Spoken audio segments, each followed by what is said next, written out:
అందరికీ సంక్రాంతి శుభాకాంక్షలు. మేమైతే ఈరోజు చికెన్ కర్రీ చేసినామండి. ఏ విధంగా చేసినామో అంతా చూపెడతాం. ఇగోండి ఈ విధంగా చేసినాం. చూడండి ఏ విధంగా ఉందో చికెన్ కర్రీ. మేమైతే ఇలా చేసినామండి. గ్రేవీగా వచ్చింది మాకైతే. మీరు కూడా ఇట్లా గ్రేవీ రావాలన్నా ఏ విధంగా చేసినో తెలుసుకోవాలనుకుంటే పూర్తిగా చూడండి. మొత్తం కూడా ఎక్కడ కూడా స్కిప్ చేయొద్దండి. ఎక్కడ స్కిప్ చేసినా మళ్ళీ మీకు అర్థం కాదు. వీడియో మొత్తం చూస్తేనే ఏ విధంగా చేసినాం అనేది అర్థమైపోతుంది మంచిగా. అప్పుడు మీరు కూడా ట్రై చేయడానికి వీలు ఉంటుంది. ఎమ్మటే చికెన్ కర్రీ కానీ పక్కకు నెట్టమాకండి. చూడండి పూర్తిగా మీరు కూడా ట్రై చేయండి. ఇట్లా గ్రేవీగా వస్తుంది మీకు కూడా. ఓకే అండి, ఇప్పుడైతే వీడియోలోకి వెళ్ళిపోదాం. ఏ విధంగా తయారు చేసినా చూద్దాం. కేజీ చికెన్ కోసం ఒక 200 గ్రాముల నూనె తీసుకోవాలండి. అప్పుడే చాలా మంచిగా ఫ్రై అవుతుంది చికెన్ ఫ్రై. నూనె అయితే వేడొచ్చిందండి. ఇప్పుడు మనం పచ్చిమిర్చి వేసుకుందాం. పచ్చిమిర్చి వేగినాయండి. ఇప్పుడు కొంచెం జీలకర్ర వేసుకొని ఇప్పుడు ఇందులోనే మనం సన్నగా తరిగి పెట్టుకున్న ఆనియన్స్ వేద్దాం. సన్నగా తరిగి పెడితే మంచిగా మగ్గుతాయండి త్వరగా. ఆనియన్స్ అయితే గోల్డెన్ కలర్లోకి వచ్చినాయండి. ఇలా వచ్చిందనుక మనం మగ్గించుకోవాలి. అప్పుడే చికెన్లో గ్రేవీ అనేది మంచిగా వస్తుంది. ఇప్పుడు ఇందులో మనం అల్లం వేద్దామండి. ఒక పెద్ద స్పూన్లు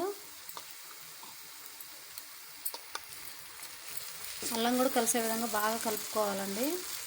నూనెలో మంచిగా ఫ్రై కావాలి అల్లం కూడా.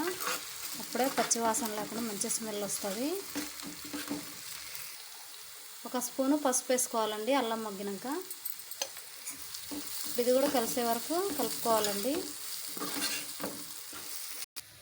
చికెన్ అయితే ఒక 4 సార్లు తేట నీళ్ళు పోసి ఇలా శుభ్రమయ్యే విధంగా కడుక్కోవాలండి. మనకి ఎర్రగా లేకోకుండా ఇట్లా మంచిగా నీట్గా మంచిగా ఉండే విధంగా బాగా కడుక్కోవాలి. అప్పుడే మంచిగా ఉంటుంది. ఈ చికెన్ని మనం ఇందులో వేద్దామండి. ఆనియన్ తాలింపులో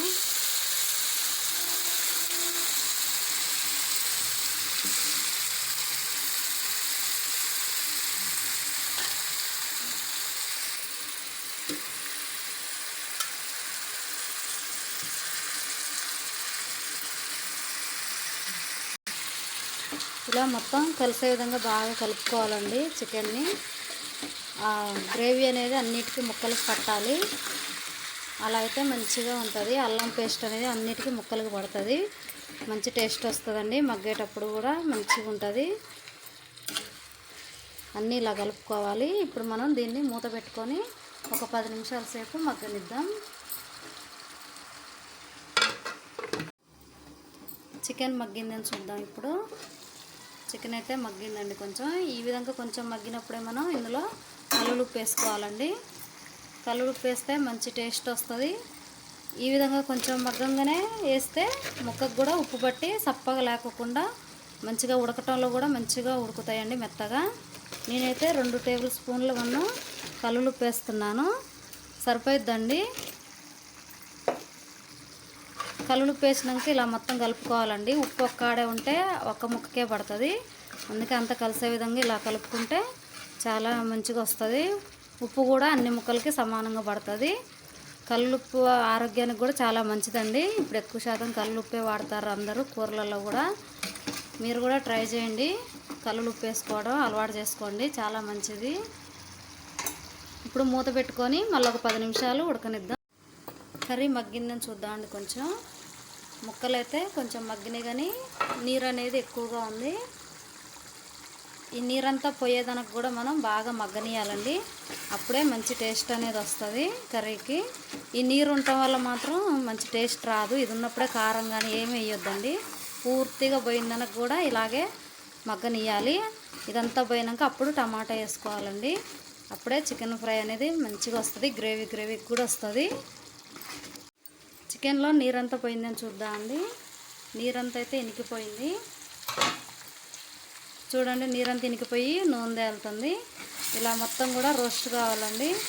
అప్పుడే మనకి చాలా మంచి స్మెల్తోనే చికెన్ అనేది పర్ఫెక్ట్గా వస్తుంది. ఇప్పుడు ఇందులో మనం సన్నగా కట్ చేసి పెట్టుకున్న టమాటా ఒక 2 టమాటాలు తీసుకొని సన్నగా కట్ చేసుకొని వేసుకోవాలండి. ఇవి కూడా మగ్గిందనక మనం కొంచెం కలుపుకొని మగ్గిందనక మళ్ళీ మూత పెట్టి ఒక 2 నిమిషాల పాటు ఉడికించుకోవాలి. లేదంటే మిక్సీ పెట్టి పోసుకున్నా ఏం కాదండి, 1 నిమిషంలోనే అంతా మగ్గిపోతుంది. టమాటా అనేది గ్రేవీ కోసం వేసినండి. చూడండి మొత్తం మగ్గిపోయిందండి చికెన్ అంతా కూడా. ఇప్పుడు మనం ఇందులో కారం వేసుకుందాం. నేనైతే పెద్ద స్పూన్తోని 1 స్పూన్ వేసి మళ్ళీ హాఫ్ స్పూన్ వేస్తున్నాను. సరిపోతుందండి కారం అయితే. కారం అంతా కూడా ఇలా కలిసే విధంగా మంచిగా కలుపుకోవాలండి. చాలా బాగుంటుంది చికెన్ కర్రీ. గ్రేవీగా టేస్ట్గా ఉంటుందండి. మీరు కూడా ట్రై చేయండి.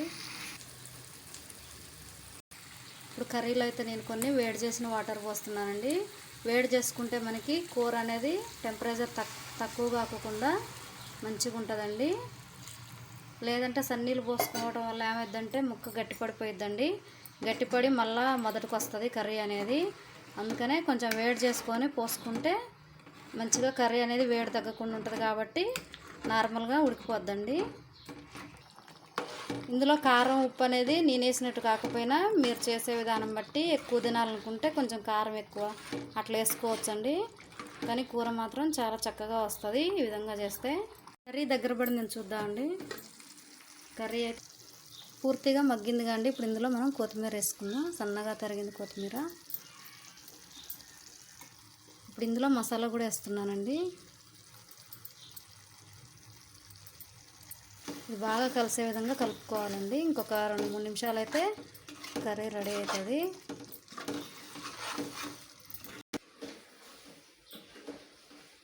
మా ఇంట్లో అయితే ఈరోజు చికెన్ కర్రీ అండి నేనే వండాను.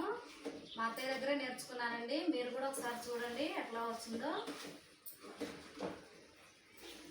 నచ్చిన వాళ్ళు లైట్గా కొంచెం అంతా గరం మసాలా వేసుకోవచ్చండి. నేనైతే ఒక చిటికెడంత వేస్తున్నాను. మొత్తం కలిసే విధంగా కలుపుకోవాలండి.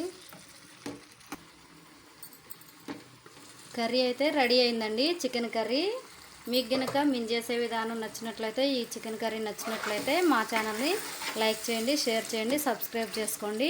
చూడండి చక్కగా రెడీ అయిపోయింది.